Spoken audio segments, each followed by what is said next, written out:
Hello, everybody. Welcome to the show. My name is Stephen D. Kelly. This is the Stephen D. Kelly Show, and we are Truth Cat Radio, www.truthcatradio.com. It's November 14th, 6 p.m., 2024. Wow, we're on time. All right, everybody. Welcome to the show. Event.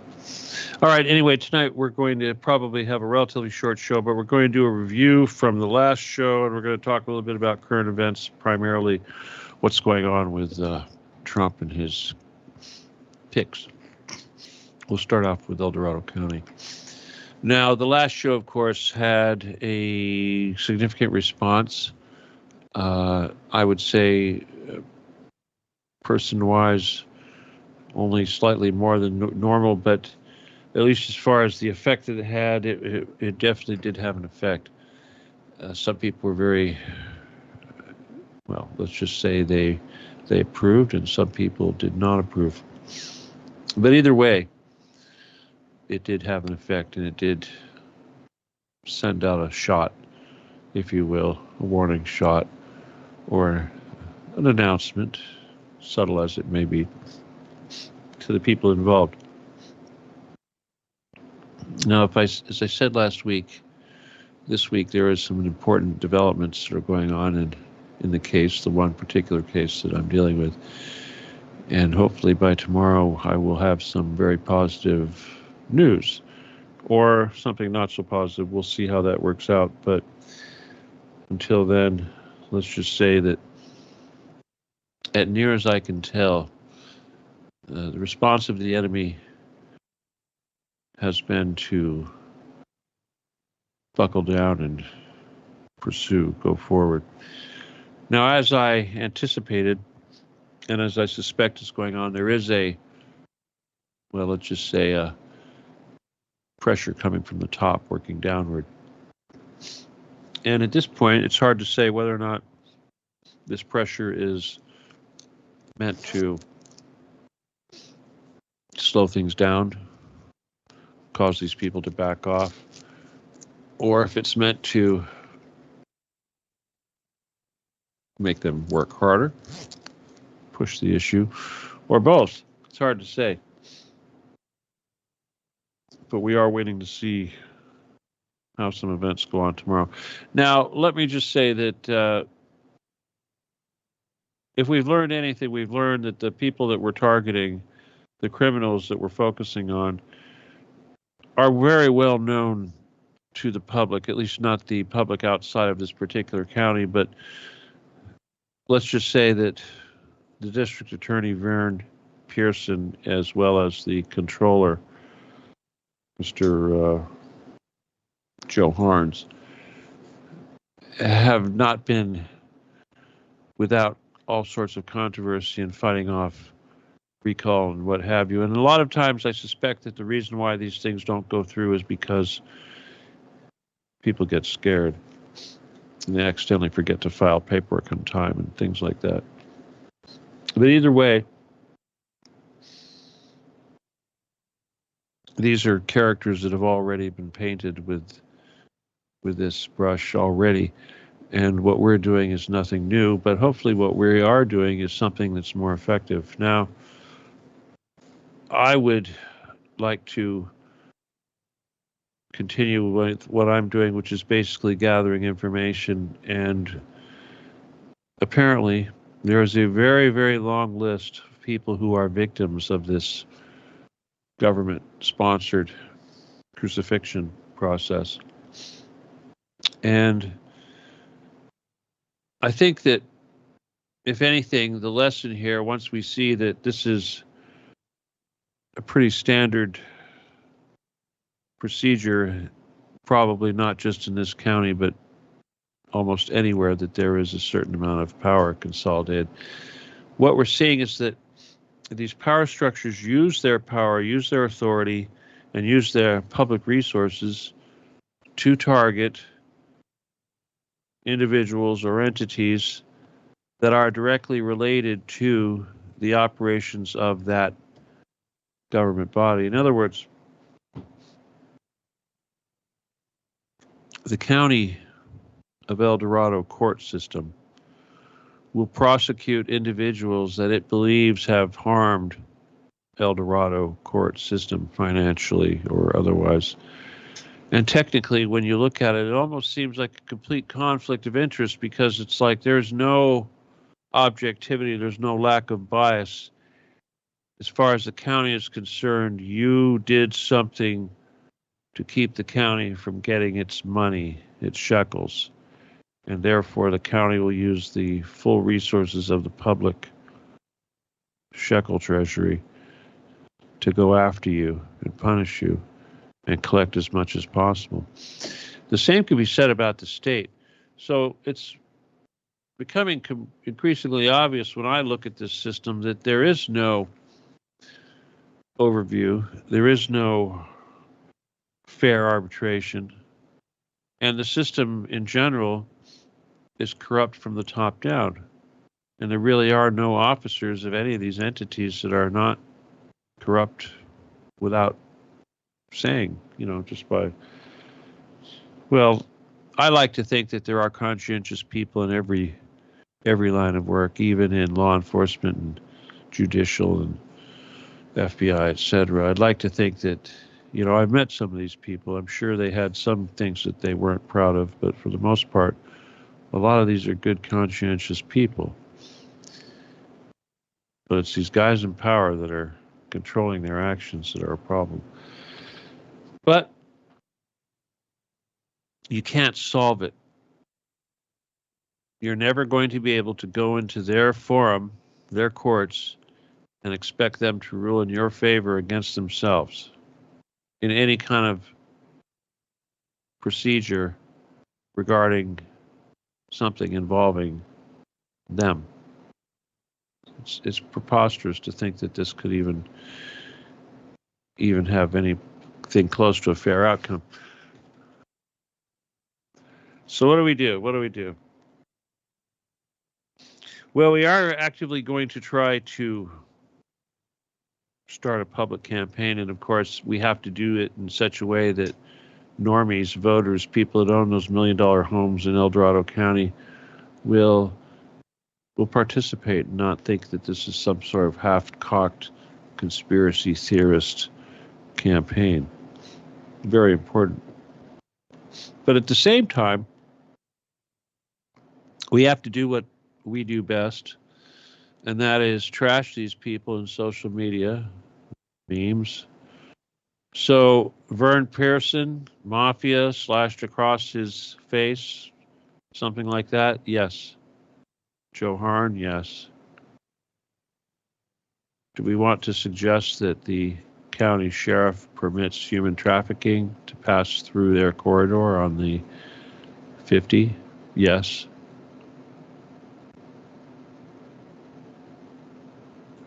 We have no problem doing this with Gavin Newsom, but we need to make it personal with these guys too.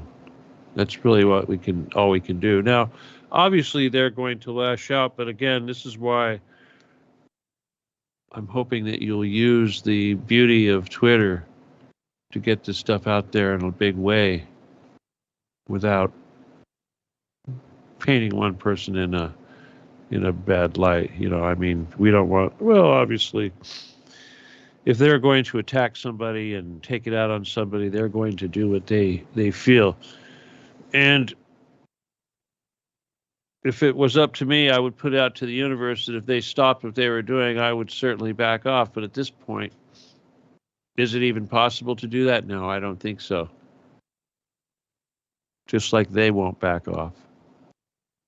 I really doubt it. So, no, there can't be any negotiation with these people. And yes, we do need to forever tarnish their reputations and make their names synonymous with Mafia. Masons, I haven't proven that yet. But Masons, Mafia, Satanism, we know that these individuals are all connected to the same Nazi, Mafia, satanic caver system that we're fighting under the Getty. These people are the same. They're the children of the people we're fighting. They're lower level minions of the people we're fighting.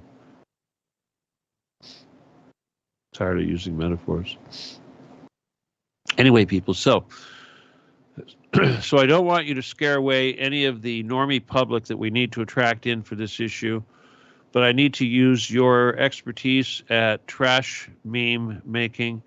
But in this situation, we can't go crazy and talk about underground tunnels and stuff per se that's going to go over everybody's head, but we can say that the 50 is a human trafficking corridor used by the mafia and that these people are paid to keep that traffic flowing, in spite of what they may say.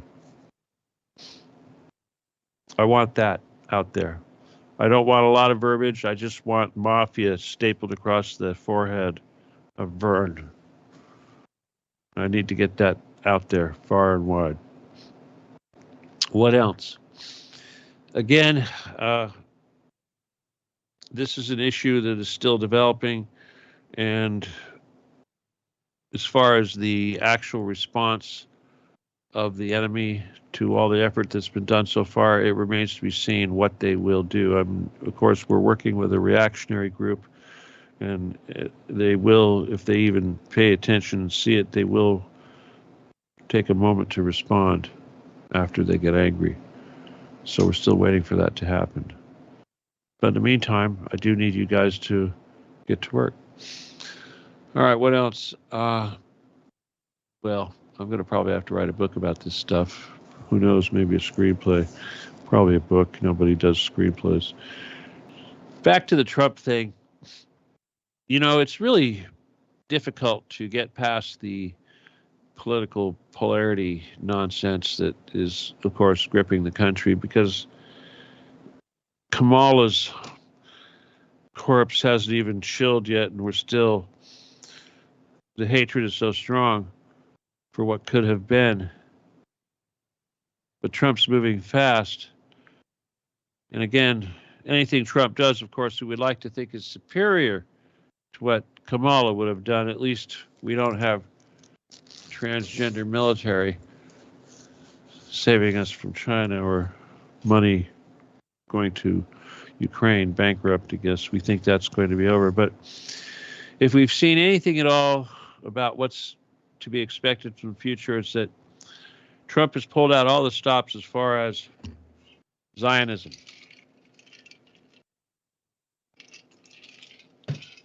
He's packing his cabinet and his important positions with so-called Christian nationalist Zionists. Christian Zionist, I think, is what you could mostly call these people. Very passionately anti-Palestine, anti-Arab, very racist type people. Not to say that the other ones are any better, but these people, Hedgepeth, Getz, Naomi, whatever her name is, the one they've got for Homeland Security, oh my God. It's bad, people. Now, I always figured that sooner or later Trump would come out, tell everybody that he was Chabad Jew, and you'd think now would be a good time to do it. But I don't think he will. And I swear we're going to be seeing this period of disenchantment because, you know, there's so many people that support Trump that just don't like this Israel business. Here's a good example. And of course, this is the woman that he picked for Department of Homeland Security. Now, don't get me wrong, the one there before was pretty awful. But this one here, this is Zionist Nazi. She signed, as governor of South Dakota, she signed a bill into law that basically says criticism of Israel is anti-Semitism. She said that she declared that Israelis were given their homeland by God, and as governor signed an executive order condemning BDS, which is boycott, divest, and sanction, I guess. She recently signed a bill into law that equates criticism of Israel with anti-Semitism. It's pretty bad. She believes that these are the chosen people and that there should be laws to protect them. They're given their homeland by God, their homeland that they haven't even occupied completely. Well, the other guy, of course, that he picked, who was a Fox News host, Hedgepeth. Now, Hedgepeth, of course, is a Army veteran. Not Army, but he was National Guard, which, of course, gets to see duty. I don't know why National Guard should be in foreign theaters. It's fucking ridiculous. But this is the guy that he wants for Secretary of Defense. And this is another complete and utter Zionist who believes that there's no such thing as a Palestinian, and he's all for the destruction of the Al-Aqsa Mosque so that they could rebuild the temple. He's one of those guys.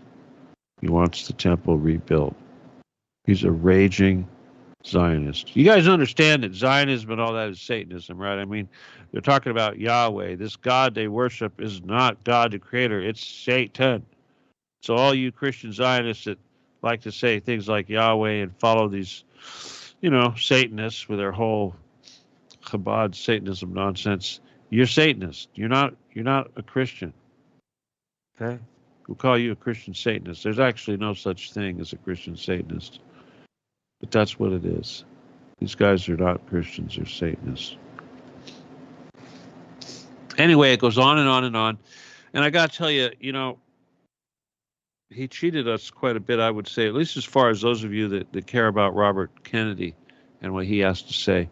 I really don't think that Trump is going to allow Kennedy to have anything to do with any changes in the FDA, if that is supposedly his chosen focus, as opposed to, dismantling the CIA, which you would think he'd be more interested in. But there's a lot of backpedaling. And I think that RFK is not going to last that long. I think he'll be gone. And as far as Elon is concerned, what the hell is that about? I think Elon got stupid. He's really become quite the tool of the Zionists. Now, again, are we going to have MAGA? You guys, I got to tell you, I'm a little numb right now. I'm a little over it, because how are you going to have MAGA when everything's corrupt from the top down?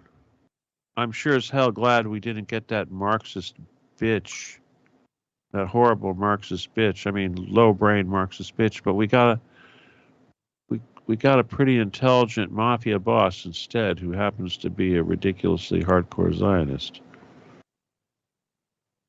It's pretty hard for me to decide. Are we really better off? I mean, sure, a lot of people will say so. Maybe he'll deport people. Maybe he'll stop the border. Maybe who knows? You might actually get a little extra money, or, be able to afford to buy butter and stuff. But I don't know. I think that he's going to get us into a war with Iran relatively quick.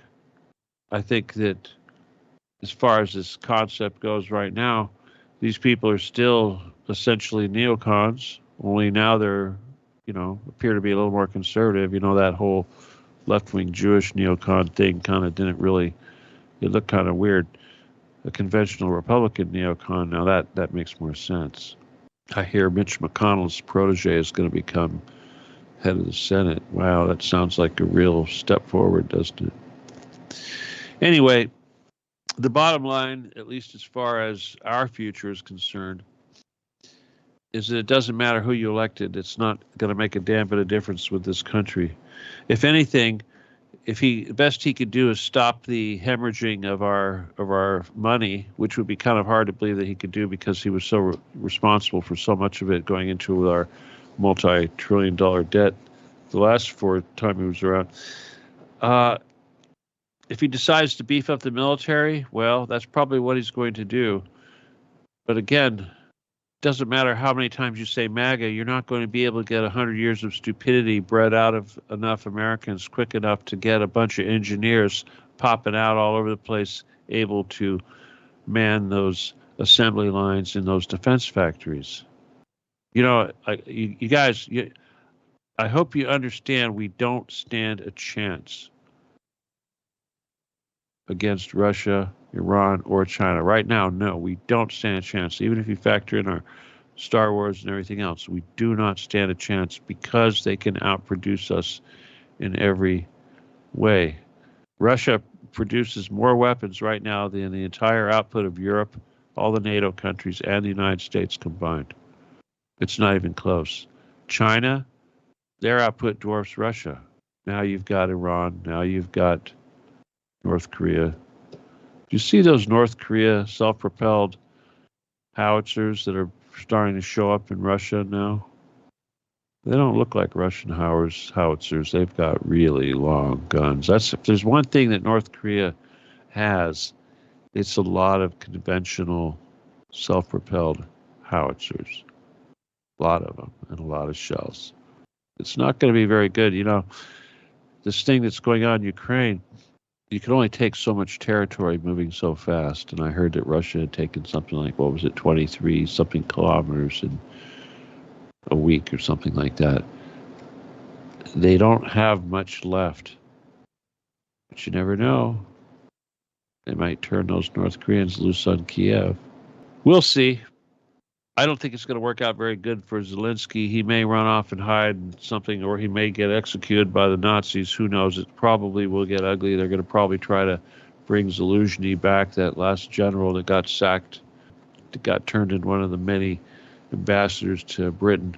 They'll probably try to bring him back and think that somehow this is going to make a difference. But no, it's not going to make a difference. So anyway, guys, I guess what I'm trying to say is that everybody's acting like the whole world is being respectful of Donald Trump. Like even Putin and China and everybody else is saying, oh, Trump's back. We need to be careful. We need to watch out. Boss is back. Guys, they're just being respectful. It's too late. Trump can't save us. What can Trump do? He can push the button and launch the nukes. No different than Biden. He can stop spending the money. He can do a lot of different things. But when it comes down to it, he can't repair the military. He can't save the dollar. He can't save NATO. He can't save Ukraine. He's going to doom us if we get involved in Iran.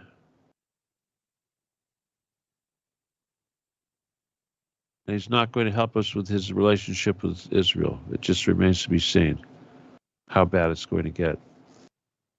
But ultimately, I think that what's important is that you guys understand that at the end of the protocols, it basically says right there, they're going to take you from one disillusionment to another until you finally faced the great disillusionment.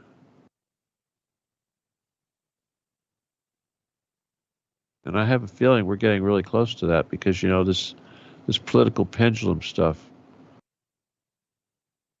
well, how far can you swing? It's getting to the point now where it doesn't matter what side you swing to, it looks like the same thing. Probably a good reason for that. But the point is that time will tell. It's going to tell real quick. We're going to see what happens real quick. We're going to see what happens with the policies. We're going to see what kind of fiasco happens in Ukraine. We're going to see what happens in Taiwan. We're going to see if they try to start something with China, and they want to. And they say that in every military simulation they do of the United States going up against China, we lose. And they think they can turn that around. This is Hedgepeth, the defense secretary. He thinks he can turn that around. How are you going to turn that around? You're going to import people? You're going to bring in illegal aliens, and they're going to man those assembly lines and build those shells and those howitzers and what have you? It's insane. You can't build the weapons. You're not even close. And nobody wants to be in the military. Fucking insane. Anyway, people, I'd like to think that a couple things are going to happen. One, I like to think that our little battle, our little small skirmish that we're having with the people over there in El Dorado County, I'd like to think that that's going to snowball into something that's going to make life better for a lot of consumers, as well as expose mafia operations in such a way that people are able to not just tolerate it and finally stop it.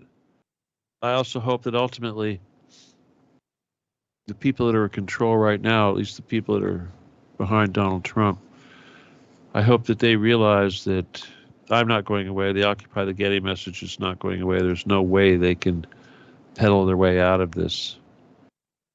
And I think that you people out there need to understand that it really doesn't matter who is in office. Whoever it is in office is the enemy. It's the nature of the game. Stop thinking that there's a good guy in office. They're all the enemy. Different flavors of the same enemy.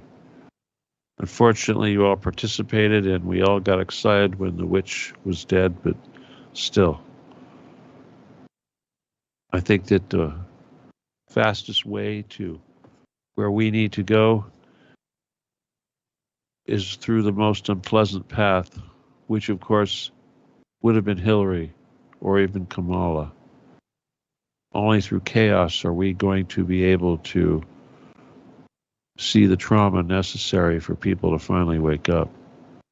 And as long as you're having hope that your bank accounts are going to get better, I mean, obviously, stock market doing its thing. You're all very happy slaves. It's unfortunate. Very unfortunate. So I'll continue doing what I do. But in the big picture, I'm going to have to wait for the big guys to fuck it up. I'm going to have to wait for them to do the stupid things that's going to bring about the pain and the trauma.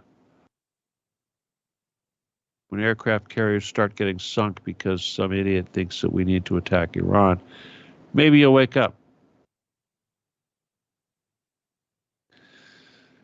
Anyway, guys, I do want to thank all of you that have, whoops, oh, look at that, made an effort to support me in the operation. And those of you that are new to this thing because you got involved, you're listening to the latest going on with El Dorado. Hell, you're probably one of those guys from El Dorado, and I'm not going to say anybody's name. It doesn't really matter. And by the way, to the person that said I rambled, you know what? Tough shit.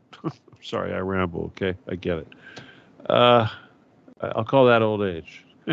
No, I don't want to say that. I don't want you to lose confidence in my ability to teach. Either way, what's more important right now is what you do.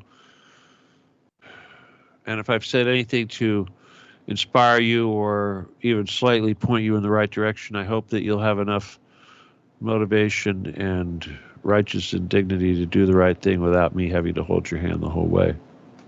Real important right now. Okay? All right, guys. I'm going to move here real quick, but I just want to remind you that you need to join my Telegram group if you haven't done it.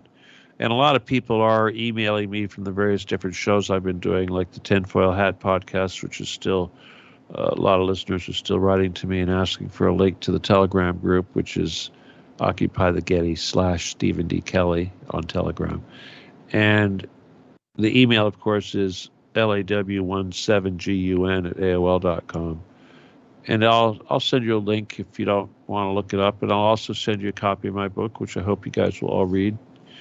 And I'll tell you something. If I've learned anything from this experience with the legalese and the city and the way these people work, we're all responsible for the situation having reached the where it is. And one of the things that's most noticeable is that people do not write anything down. They don't write anything down. They don't keep a list. They don't document. You guys need to be documenting. You need to keep a diary. You need to do whatever. You need to document these things, because if you watch, experience, observe all sorts of activity, and then you try to dump it on somebody else and think that you've done your job, no, you haven't. We need transcripts. Words going into one ear and coming out of the mouth of somebody else are hearsay. We need your documented testimony. You have a big list of names. I need it on paper.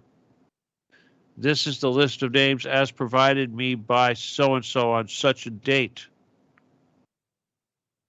You guys got to learn to do this, because, you know, the enemy does it.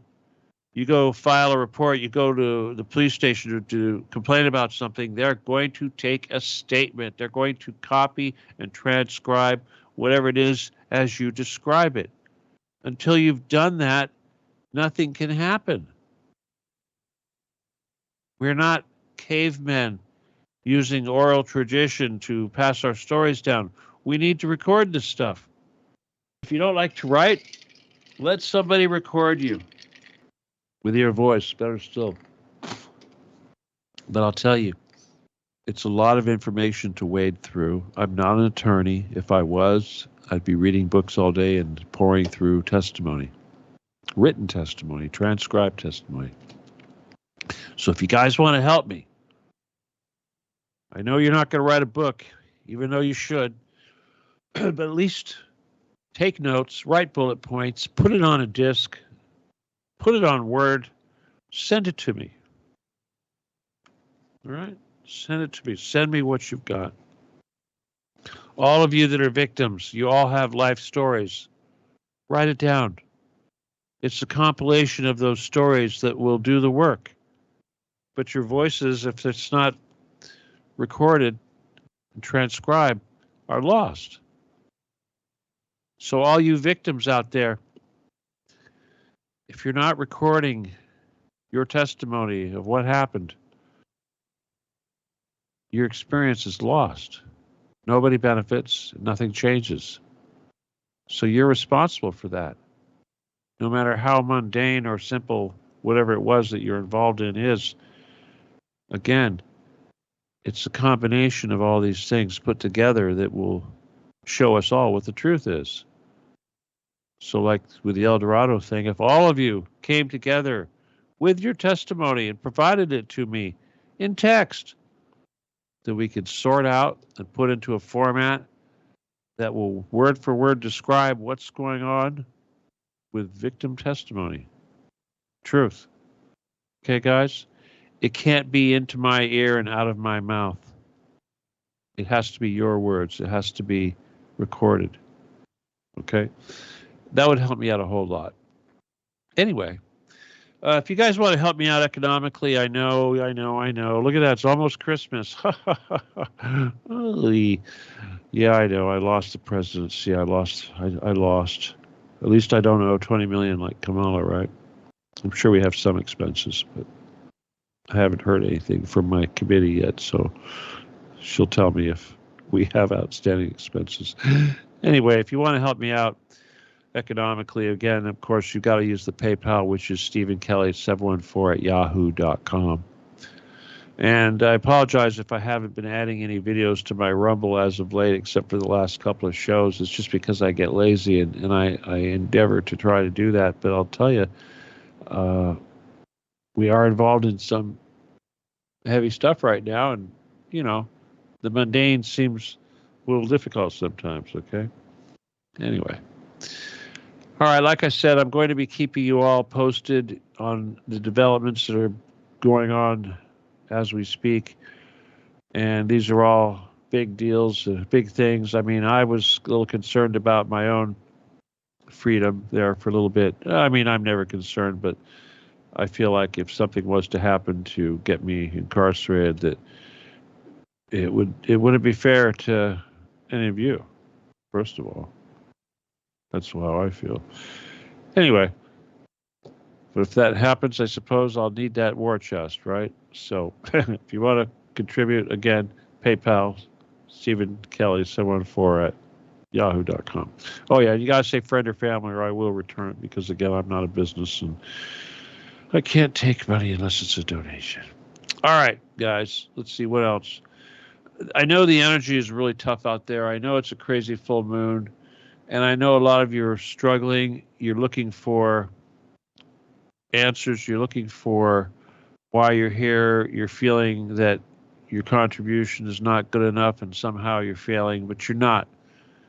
This is all very natural, and you just have to understand that your emotions can make these things a little more difficult, and you need to control that stuff as much as possible. And as we go for these super high highs, we're going to run across these low lows, and you need to remember to stay flat and try to rise above it, and don't let anything get you down, because right now that's all the enemy has to use against you is your feelings and your emotions, and they're going to throw everything at you. And again, remember that those people in your life are close to you that are coming out of nowhere and hitting you with the BS. It's not them. They're just weak, and they're meat puppets, and the dark side, you know who I'm talking about, is using them to try to smite you. So the harder it gets, the more attacks you're under, the more you feel like questioning what you're doing. Remember, there's a reason for that. That is that you're over the target, you're causing damage, and the enemy is doing everything it can to try to thwart you. Okay? So just remember, you are important, you are necessary, and you're here for a reason. Okay? You're here for a reason. And I think a lot of us are very comfortable, maybe not all of us, but some of us are very comfortable. We want to serve Jesus, but at the same time, we're afraid we're going to lose our comfortable home, our job, our reputation, our income. We're afraid that we're going to get huge, unforeseen, catastrophic bills, legal expenses. We'll try to remember that all of us together have to do this together, and Jesus has got your back. He really does. You've got the authority to go stomping around. Use it. And just remember that you're not going to get hurt. Be fearless. We need everybody to do that because, you know, it's so easy for everybody to live in fear of the boogeyman. But the right thing to do is stand up for the other guy. Stand up for the one that's being persecuted and show the others that are not sure what to do. Show them how it's done. Okay, and don't let the enemy think they're going to keep getting away with this shit because it's only making them braver and bolder, more arrogant. Okay, it's time for that shit to end. My name is Stephen D. Kelly, Occupy the Getty. You've been listening to the Stephen D. Kelly Show, and we are Truth Cat Radio, www.truthcatradio.com. Thank you so much for being here. Seriously. Thank you for listening. Do what you can to help out. Join the group. Get active. Make those memes. Stir up the shit. I depend on all of you to do this for me. Okay? Thank you for tuning in. I'll see you in the group, and I'll see you next week. Love you all. Good night. God bless. Adios.